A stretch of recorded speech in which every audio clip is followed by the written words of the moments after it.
Hey guys, welcome to Troy Time. Check it out. We're back in the woods today. We're going to talk about survival. We're going to talk about the 5 C's, things you do not know about the 5 C's, coming up next. Make sure and stay tuned. It's good stuff. All right, guys, today we're going to nail down the 5 C's of survival, okay? We're going to talk about what they are.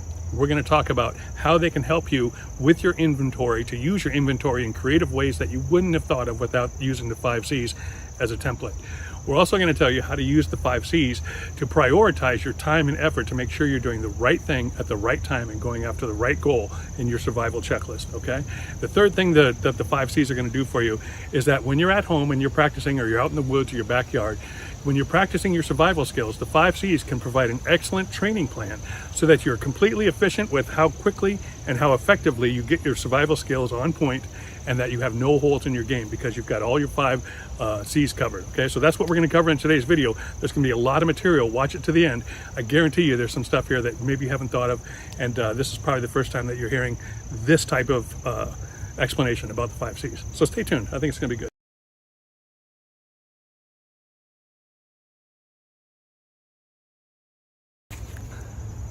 Okay guys, let's talk first about what are the 5 C's, okay? The 5 C's are a memory trick or tool used, coined originally by Dave Canterbury years ago to help people generally have a checklist of what goes in their survival kit, okay? But we're gonna use it for a ton more than that. But Dave's amazing. He's a huge presence. I consider him the grandfather of modern survivalism. There were some guys that came before him, but I don't think that they had the same type of presence that Dave Canterbury has had, okay? He's been on TV multiple times. He's got a huge internet presence, and he's got a survival school, Wilderness Outfitters. Okay, everything he puts out is gold, okay? What that guy does with the slingshot is complete gold, okay? Check out his site. There's tons of stuff there. It's amazing, okay? But years ago, he coined the term the 5 C's. So essentially using the C word as a memory trigger to categorize the top 5 things that you want to have in your survival kit. So let's talk about what each one of those are, okay? So first off, your first C of the batch is a cutting tool, okay? If you were gonna go camping, you would take cutting tools with you. A perfect example would be a knife, okay? An axe or a saw, okay? Those are cutting tools. Cutting tools disassemble things, wood in particular, process wood, and shape wood for different purposes. Okay, the second C is cordage, okay? Cordage is extremely useful in the outdoors. If you were gonna go camping, you would use cordage all the time. Examples of things you might bring with you if you were camping is paracord, or bank line, or fishing line, okay? Tons of applications out in the field, out when you're camping or on the trail, okay? The third C is cover, okay? Cover is just protection from the environment, okay? If you were going camping, the things you might bring with you are a tent, a sleeping bag, or clothes, okay? That is cover. That's protecting you from the environment. The fourth C is combustion, okay? Or fire. You're definitely gonna use a fire if you're out in the woods, okay? So for fire, you might bring with you, if you were camping, a lighter, matches, or ferro rod, okay? Those are the fourth C, or combustion. And finally, the fifth C is container, okay? Containers are extremely important, mainly, especially focused in on water, containing water, boiling water, that kind of thing. If you were going camping, you might bring a water bottle, you might bring a canteen, or perhaps a frying pan, okay? Those are just examples, a few examples, okay? So if you had those 5 C's, you would be comfortably camping, and you could make do, you could be okay, all right? By the same token, this is the magic. If you were able to either have or generate those 5 C's when you were out in a survival situation, I would argue that you are no longer surviving. You are merely primitive camping, okay? If you can obtain or make the 5 C's, you increase your survivability by an order of magnitude. Instead of surviving for 3 days, you can now survive 3 weeks, maybe 30 days, right? So 10 times the survivability. If there's people out there looking for rescue, you've increased your chances of survival by an order of magnitude, okay? So being able to generate the 5 C's on the spot in the field is really where it's at from survival.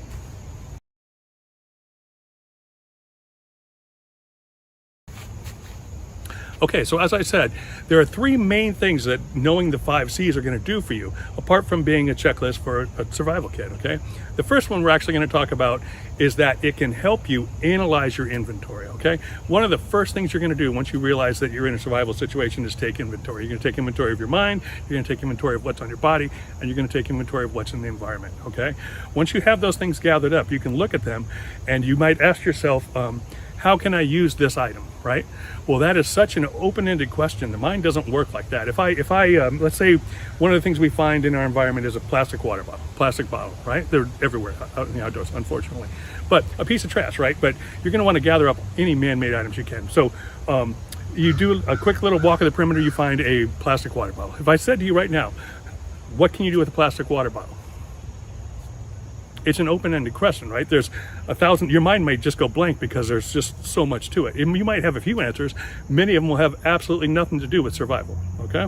But if you instead use the 5 C's as a checklist to run through that checklist and ask a specific question, what can I do with a plastic bottle to help get a cutting tool? Okay, that's a much more specific question. Is there anything? I don't know. You might be able to melt it down and put it in some sort of mold and grind that down and maybe make a cutting tool. It's not something I've done in my practice. Maybe I will in the future now that I think about it, but we'll say that there isn't one for a cutting tool right now. Move on to the next one.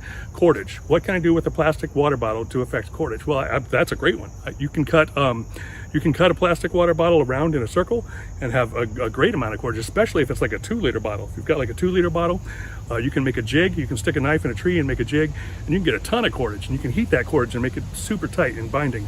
It's great. So it's great for cordage. What can I do with a plastic water bottle for cover? Well, okay, a couple things. I can if I've got a primitive material for my roof and I'm leaking, I can maybe stick the bottle there to kind of capture some of that leak. Maybe wedge a stick in the bottle so that it diverts the water away from me. It keeps me dry. Sure, my roof might be leaking, but it's not leaking on me, so it might help in that fashion. I'm just pulling these out, right? Another thing you could do, when you make a shelter, oftentimes you have a tripod. You could cut the bottle in half. You could use the cup of the bottle and the cup of the lid, and you could poke 3 holes in it and basically wedge that down on the sticks to make a tripod, to secure a tripod. So then you have 2 tripods, a ridgeline across the top. Now you've got a secured shelter that's going to stand fast throughout the night. Okay, that's just one way. So that's shelter or cover, right? Can a water bottle help with combustion? I don't know if it can help directly with combustion, but you can boil water in a plastic water bottle. You might not know that. The more careful you are with it, you don't put it directly on the flame. You hover it above the flame at a distance to slowly do it. But you can 2-3 times. You can use a plastic water bottle for combustion to boil water in. You can stick tinder in it. You can stick dry tinder in it to keep it dry during a wet environment. Okay, I'm just pulling these out, right? And then the last one, container. Well, obviously the plastic water bottle is a container. You could put water in it, that kind of thing. You could, if there's a hole in the bottom, you could cut the top off the bottle, melt it on a fire, and then seal that hole, right? So then you can repair containers with it, right? So that's just a simple example, right? Let's do one more so you get the idea of it. You walk around and you find an old boot or a shoe, right? See them all the time. The sole will be ripping away or something of a boot. So someone just chucks it and wears another pair of shoes out of the forest. So you always see that, like on the cartoons, they're fishing and they catch a boot, right? But anyways, so you find a boot, okay, with the sole ripping out. Okay, let's put it on our checklist. How can we use that for a cutting tool? Okay, well, okay, you could make a sheath. If your knife doesn't have a sheath, you could use the sole. You could make a sheath for a knife. Not direct, but still, that's how I would apply that to cutting tool. Cordage, absolutely cordage, right? You got shoestring, right, or bootlace, so you absolutely have cordage there. The next C is cover. I don't have a lot for cover on a boot. Nothing's coming to mind, so okay, maybe not on cover. The next C is combustion. How can we use a boot for combustion? Okay, so if it's got like a thick a tongue, you could rip that out for tinder material, real soft cotton, right? Fluff it up, and then you've got tinder material. Great for that. What else could you do? combustion. You could put, if you're transferring your fire from one place to another, you could put the hot coals in the boot, and you could actually probably carry that for 2-3 hours with the hot coals still contained within that boot, and then you've got your fire right there ready when you get to your next location. And then the next C is container.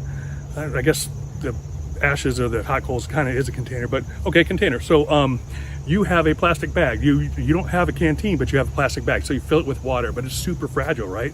So you can actually, instead of filling it with water, you line the boot with the water, or you put the water bag inside the boot to protect it. So it's acting sort of like a canteen holder, right? So that's great for a container. So, you know, that's just an example. So I just pulled those out of the air, right? But if I just asked that beginning question, how do you use a boot? You probably wouldn't come up with any of those, right?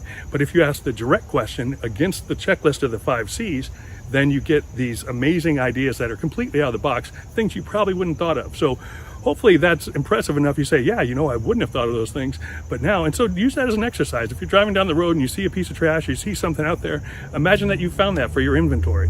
And you say, okay, well, how can I use that against the 5 C's? And it's a great way of just reinforcing the 5 C's. It's kind of a fun little exercise. You can do it with your kids, you know, it's neat. So I think that the first way of using the 5 C's as a checklist on how you can apply it to your inventory for out-of-the-box thinking, I think we just proved in real time that it works really well.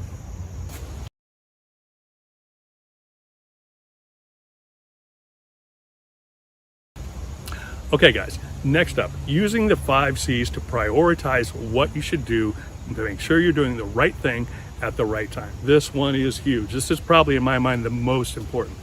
Okay, you see, in my other video, I remark, you see people doing survival stuff on the entertainment side, and they're doing they do right stuff, but they're doing it not in the right order, not in a way that makes a lot of sense, okay? And on the informative side, you see them doing, here's 10 tips. So they're doing the right stuff, but there's no orderly organization to it. Do I do tip 1 first or tip 10? Are those even available given what the situation I'm in, okay? But what the 5 C's can do is they can organize like a scaffolding, a mental tool, or a folder system, a file system. I like to call it an algorithm or a hierarchy. They can put all of your survival knowledge and skills onto a organized thing so that you mentally can just kind of go and grab it off the rack and you can use it, right? And you know which step you're going to be in as you try to affect survival out in the field. So there is a definite plan and a definite order of operation that you want to do things in when you're in a survival situation, okay? You want to use the 5 C's to help guide you with that, okay?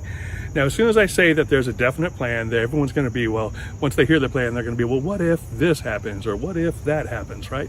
So, but that's the whole point. So this is it's an algorithm that's sort of the center main program, and things will happen that are a what if, and then it's like a sidebar, right? It's like a subroutine of a program. You deal with what happens, and then you come back and you continue along the main program, okay? Or the algorithm, or the hierarchy.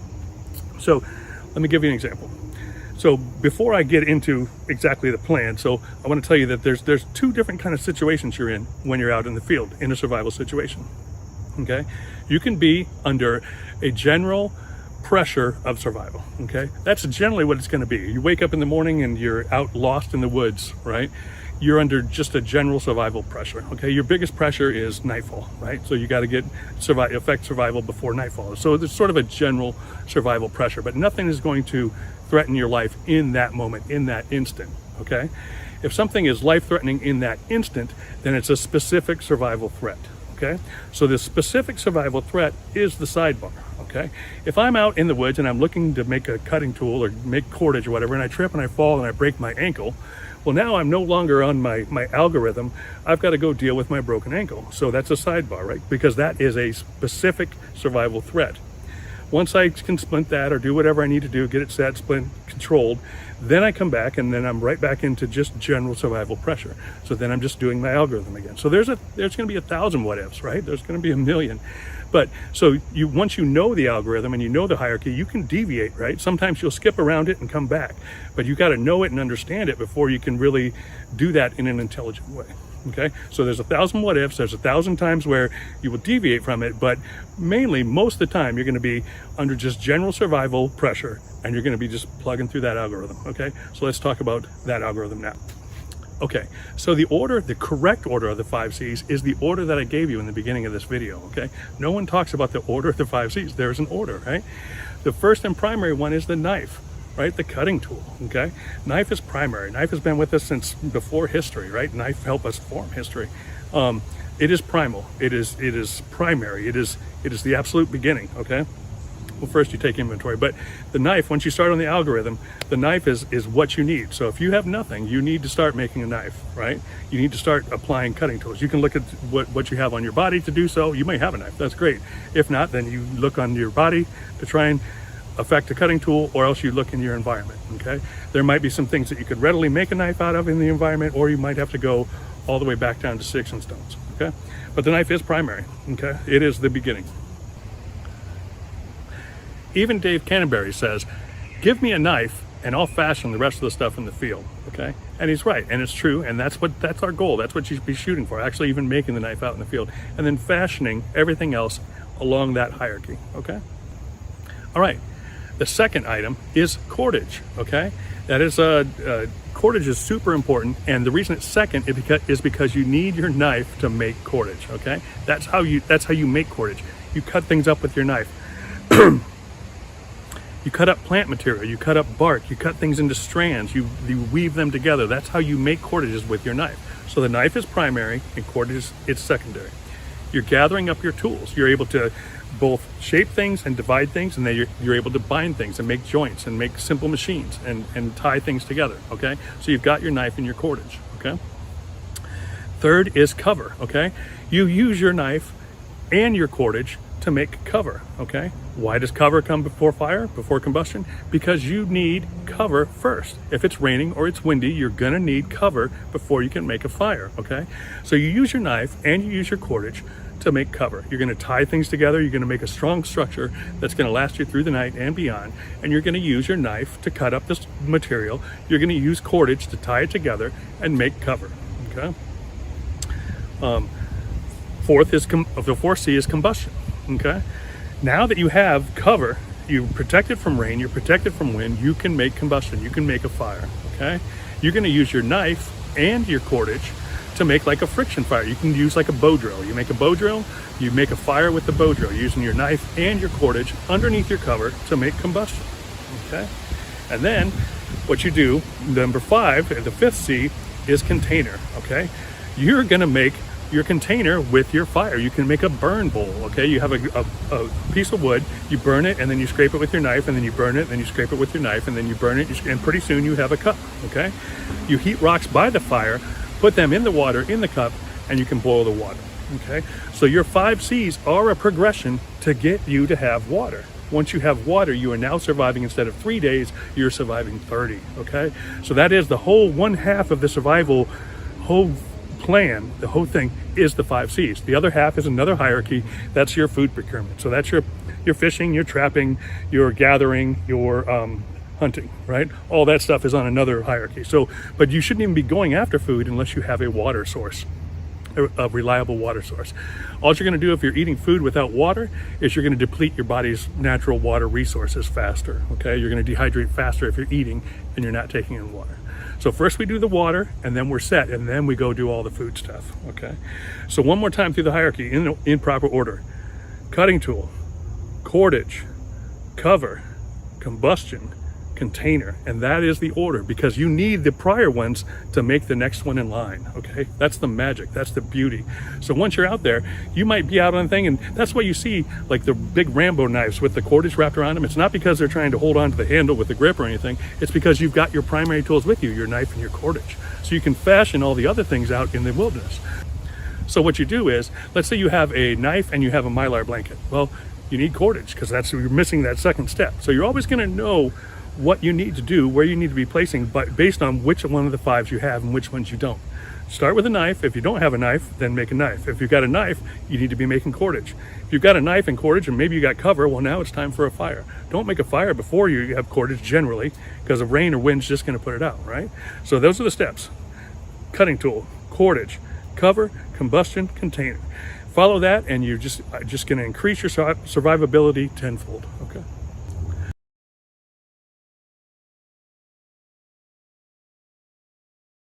Okay guys, The third way that knowing the 5 C's of survival is going to help you is when you're back at home or when you're just out in the woods having fun, you're not in a survival situation, for your survival training. So the best way, in my opinion, to get good at surviving is to go through the 5 C's in reverse order. Okay, so if you're just going out to the woods for the weekend, or even in your backyard, if you're still just learning the skills, so what you can do is you say, okay, let's focus on containers, right? And you can say, okay, let's make a burn bowl, or let's make a bark bowl, or let's make a bamboo bowl if you've got bamboo, right? So you can do those skills. You can still have your trip and have fun with your kids and do whatever. And then in the evening or whatever, hey guys, let's make a little bamboo bowl, or let's make a birch bowl. We'll talk about all that and we'll do it in videos. But so it's real simple to do, right? And you need a fire for when you're heating up the rocks. So you'll get a little bit of just general firecraft with modern tools, just how to keep your fire going and all that. You get a little fire experience while you're heating up the rocks. But the fun survival part that you start with is your containers, okay? Maybe the next day or whatever, try boiling water in a plastic bottle. See how many times you can do it, right? It's kind of fun, it's kind of easy, right? And it's kind of introducing you, and you're still getting a little bit of firecraft involved when you do it, right? Then the next weekend, if you go out or you're in your backyard or whatever, it's time to start with the fire, right? So try to do put together a bow drill and try to make a primitive fire, right? Or maybe a hand drill, right? Get that skill set going. Then the next time you go out in the woods or whatever, make a primitive fire, make a burn bowl, boil water in the burn bowl. So you're getting repetition on everything higher on the hierarchy while you're adding the next set in and working your way down, okay? By doing that, you get lots of repetition, you'll be incredibly efficient, and you won't have a bunch of holes in your game. If you just go out and you choose random stuff, well, this time for my survival training, I'm gonna go catch a fish. And next time for my survival training, I'm gonna try and start a fire by polishing the bottom of a soda can. It's just randomness again, it's all randomness. So there's be tons of holes in that. So by having a progression, let me get good at containers, right? And do that until you are good at containers. And then let me get good at combustion and do that until you are good at combustion. You can do all your friction fires. Then you can get a little more complex. Hey, let me get good at making primitive shelters, right? And that kind of thing. And you could start with just regular shelters. You could start with a lean-to or an A-frame using a space blanket or a Mylar blanket, right? That kind of thing. So, but work your way down. And in my mind, I think about it like the martial arts. I really do. I think about getting a black belt in survival, okay? So when you're first out there in the woods and you're dealing with containers, well, you're kind of a white belt. You're out there, you're on the mat, you're doing stuff, you're a white belt, right? But then after a little while, you get good at making fires, okay? Primitive fires. Now you're a blue belt in survival, right? Then down the road, you start making shelters, okay? Now you can make a shelter, you can start a fire, and you can burn water. You're a purple belt, man. You're getting there. You're well on your way, okay? Then the next time, after you get good, you do primitive cordage. So now you got primitive cordage, you can make a shelter, you can start a fire, and you can boil water in a container. You're a brown belt. You're almost there, right? And at the black belt level, obviously, you're fashioning your cutting tools, okay? Once you can make cutting tools, make cordage, build cover, start a fire, boil water in a container, you're a black belt. Okay. Now, it's every martial artist knows a black belt's not the end. It's just the mastery of the basics, right? So at that point, I would recommend once you're a black belt in the 5 C's, that's when you start going over towards the food procurement hierarchy. And you start doing your hunting, fishing, trapping, and food gathering, right? Get good at that. Then, once you have a black belt over there, know all the basics, come back and you can get a 2nd degree black belt in your 5 C's, right? And so what that would be long term, okay? So at that point in time, you're not just looking for a bowl that you can boil water in once or twice. You're making pottery, right? Something you could survive a winter out in the woods instead of just a couple days surviving, right? You're making pottery, right? Something long term. You're building shelters that are more significant, shelters that have shingles on them and things like that. If it's knife stuff, cutting edge stuff, well, now you're doing flint knapping. Things that are more long term. On the 5 C's checklist, they're long term. They're for a longer stretch. That's your 2nd degree black belt stuff, and that's kind of the way I vision that through that filter. Okay, so hopefully all this stuff makes sense. I know this is a long video. All the rest of them are going to be shorter because they'll be more focused. So what's coming up there is that we're going to make a video just on cutting tools, right? We're going to talk about what specifically you should be looking for on your body, what specifically you should be looking for in the environment, and how to do it from sticks and stones. We're going to talk about it. We'll make a video where we talk about it, and then we'll make videos where we actually do it. Hey, here's a video of making this primitive knife. Here's a video of making a knife out of sharpening a coin in your pocket and making a caveman knife, right? For all this stuff. Here's a video of making primitive cordage. You know, we'll do another video where we talk about the general outline for that 1C, and then we'll make videos where we actually apply it and do those skills out in the woods or in your backyard. So you can follow along with that, okay? So hopefully you can tell there's a ton of material here. You can see kind of how the 5 C's organize it all and build it all. And just to recap, so the 5 C's are a checklist for your survival kit, but the 5 C's also allow you to think outside the box with your inventory. They allow you to prioritize what survival goal you should be working on at what time. And they also help you get efficient and quickly get trained up in survivalism, okay? So the 5 C's are super powerful. I hope that all this stuff makes sense. I just kind of threw this video together off the cuff. You notice I didn't look at notes or anything. This is just all out of my head. So yeah, I hope that I did a good job explaining it. I'll have to check the film when I get back. But super important stuff, super quick, easy way to get good at surviving, using the 5 C's to get you to that point where you've got fire, shelter, water, right? And yeah, I think that's all I got for today. Super excited to be making these videos coming up. Follow along where we actually start taking action. Hope that all this is starting to process to you see that there's a conglomerate whole so that you have the plan, you have the knowledge, and soon you'll have the skills to get it all done. So I'm glad you're here. I like having you along. This is Troy Time. I'm out.